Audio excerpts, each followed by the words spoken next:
Capítulo 5º. Da acumulação. Artigo 125. Ressalvados os casos previstos na Constituição, é vedada a acumulação remunerada de cargos públicos. Parágrafo 1º. A proibição de acumular estende-se a cargos, empregos e funções em autarquias, fundações públicas, empresas públicas, sociedades de economia mista da União, do Distrito Federal, dos Estados, dos territórios e dos municípios. Parágrafo 2º. A acumulação de cargos, ainda que lícita, fica condicionada à comprovação da compatibilidade de horários. Parágrafo 3º. Considera-se acumulação proibida a percepção de vencimento de cargo ou emprego público efetivo com proventos da inatividade, salvo quando os cargos, de que decorram essas remunerações forem acumuláveis na atividade. Artigo 126. O servidor não poderá exercer mais de um cargo em comissão, exceto no caso previsto no parágrafo único do artigo 9º, nem ser remunerado pela participação em órgão de deliberação coletiva, salvo disposição legal em contrário, neste caso. Parágrafo único. O disposto neste artigo não se aplica à remuneração devida pela participação em conselhos de administração fiscal das empresas públicas e sociedades de economia mista, suas subsidiárias e controladas, bem como quaisquer empresas ou entidades em que o município, direta ou indiretamente, detenha participação no capital social, observado que, a respeito, dispuser legislação específica. Artigo 127. O servidor vinculado ao regime desta lei, que acumular licitamente 2 cargos efetivos, quando investido em cargo de provimento em comissão, ficará afastado de ambos os cargos efetivos, salvo na hipótese em que houver compatibilidade de horário e local com o exercício de um deles, declarada pelas autoridades máximas dos órgãos ou entidades envolvidos. Artigo 128.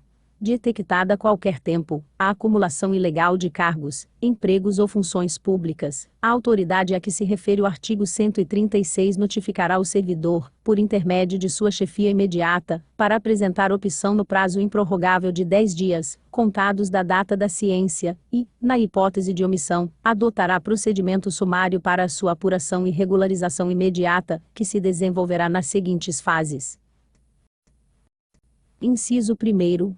Instauração, com a publicação do ato que constituir a comissão, a ser composta por 2 servidores estáveis, e simultaneamente indicar a autoria e a materialidade da transgressão objeto da apuração.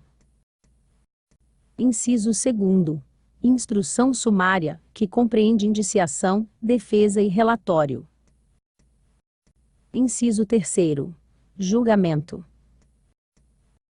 Parágrafo 1º. A indicação da autoria, de que trata o inciso I dar-se-á, pelo nome e matrícula do servidor, e a materialidade pela descrição dos cargos, empregos ou funções públicas em situação de acumulação ilegal, dos órgãos ou entidades de vinculação, das datas de ingresso, do horário de trabalho, e do correspondente regime jurídico. Parágrafo 2º. A comissão lavrará, até 3 dias após a publicação do ato que a constituiu, termo de indiciação em que serão transcritas as informações de que trata o parágrafo anterior, bem como promoverá a citação pessoal do servidor indiciado, ou por intermédio de sua chefia imediata, para, no prazo de 5 dias, apresentar defesa escrita, assegurando-se-lhe vista do processo na repartição, observado o disposto nos artigos 156 e 157. Parágrafo 3º. Apresentada a defesa, a comissão elaborará relatório conclusivo quanto à inocência, ou à responsabilidade do servidor, em que resumirá as peças principais dos autos, opinará sobre a licitude da acumulação em exame, indicará o respectivo dispositivo legal, e remeterá o processo à autoridade instauradora, para julgamento. Parágrafo 4º.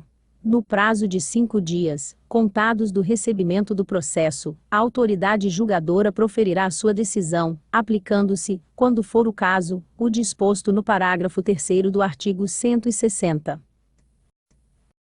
Parágrafo 5º.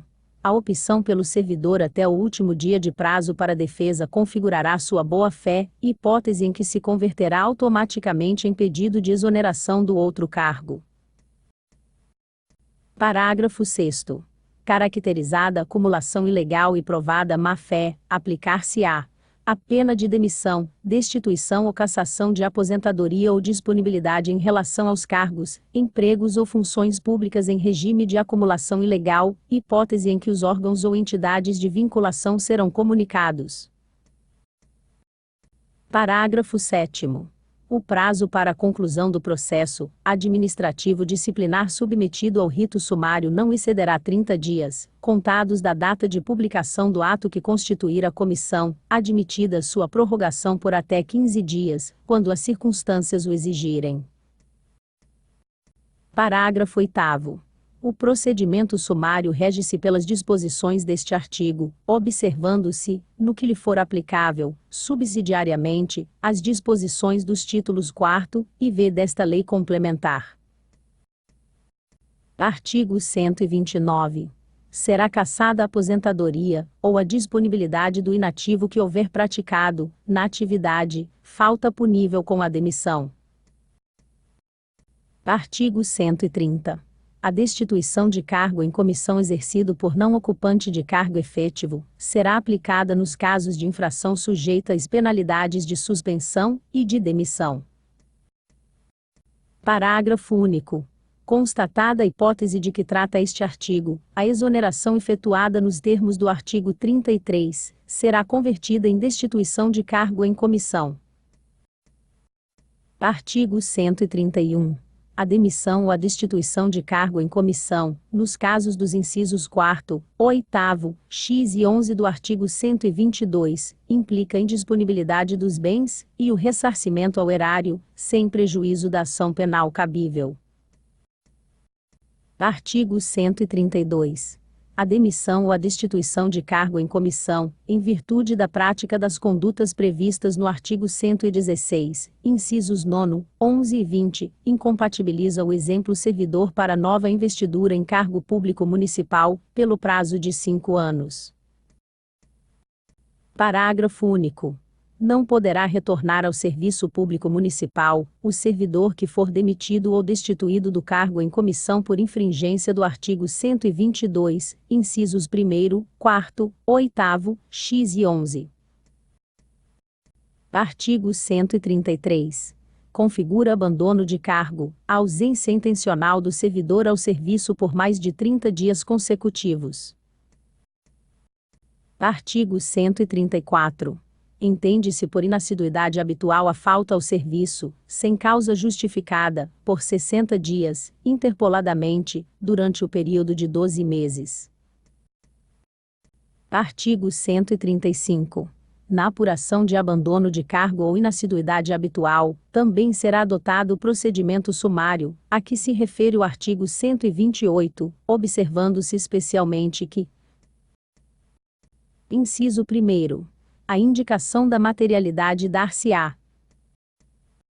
Alínea A. Na hipótese de abandono de cargo, pela indicação precisa do período de ausência intencional do servidor ao serviço superior a 30 dias. Alínea B. No caso de inassiduidade habitual, pela indicação dos dias de falta ao serviço sem causa justificada, por período igual ou superior a 60 dias interpoladamente, durante o período de 12 meses. Inciso 2º. Após a apresentação da defesa, a comissão elaborará relatório conclusivo quanto à inocência, ou à responsabilidade do servidor, em que resumirá as peças principais dos autos, indicará o respectivo dispositivo legal, opinará, na hipótese de abandono de cargo, sobre a intencionalidade da ausência ao serviço superior a 30 dias, e remeterá o processo à autoridade instauradora para julgamento.